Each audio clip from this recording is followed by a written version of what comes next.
Hello बच्चों, चलिए प्रश्न पढ़ते हैं। प्रश्न दिया है चारागाह क्या है और ये मधु उत्पादन से कैसे संबंधित है। तो इस प्रश्न में हमसे चारागाह के विषय में पूछा गया है, अर्थात इस प्रश्न की जो मुख्य अवधारणा है, मुख्य अवधारणा जो इस प्रश्न की है, यह किस विषय में है? यह है चारागाह के विषय में। चारागाह, तो चलिए जानते हैं हम चारागाह को क्या होता है।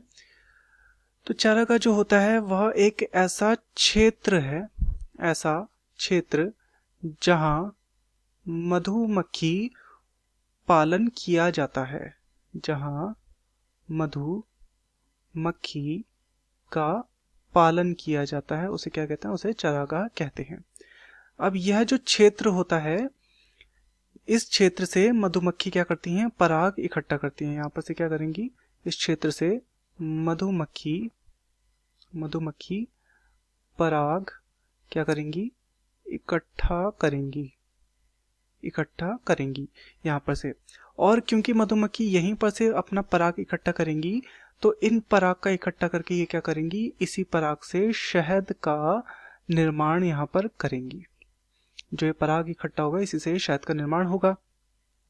अब जब शहद का निर्माण यहीं पर हो रहा है, तो इस क्षेत्र में जो भी फूलों की प्रजाति होगी, फूलों की जो यहाँ पर इस क्षेत्र में प्रजाति होगी, इस चारागाह में जो फूलों की प्रजाति होगी, उससे ही शहद के स्वाद का निर्धारण होता है। तो फूलों की प्रजाति से क्या होगा? शहद के स्वाद का निर्धारण होगा। शहद के स्वाद का निर्धारण यहाँ पर होगा, जो इस क्षेत्र में फूलों की प्रजाति होगी। इस प्रकार से यह मधु उत्पादन से बहुत अधिक संबंधित है, क्योंकि यहाँ पर क्या है? शहद निर्माण हो रहा है और शहद के स्वाद का निर्धारण भी इसी चारागाह क्षेत्र से होगा।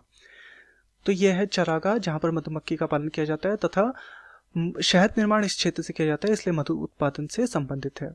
मैं आशा करता हूँ आपकी यह समझ में आया होगा। धन्यवाद।